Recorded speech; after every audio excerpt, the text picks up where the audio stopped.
आषाढी एकादशीच्या निमित्तानं चंद्रपूर शहरातील छत्रपती नगर परिसरात श्री विठ्ठल रुक्मिणी पालखी सोहळा भक्तिमय वातावरणात पार पडला। विठ्ठल नामाच्या गजरात नागरिकांनी मोठ्या संख्येनं सहभाग घेत परिसर दुमदुमून सोडला। लेझिम, टाळ मृदुंग, भजन कीर्तन आणि पारंपरिक वेशभूषेमुळे संपूर्ण परिसर भक्तिरसात न्हाऊन निघाला। या पालखीच्या माध्यमातून अध्यात्म, संस्कृती आणि सामाजिक एकोप्याचा संदेश देण्यात आला।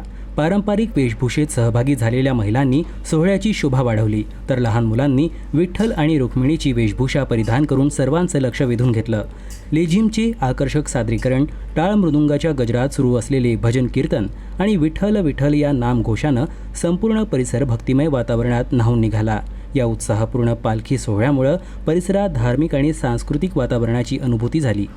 हा सण म्हणजे आता पारंपरिकच आहे आणि पंढरपूरला सर्वांचं काही जाणं होत नाही। या निमित्तानं ही आषाढी एकादशी निमित्त आम्ही पालखी काढण्याचा प्रयास केला।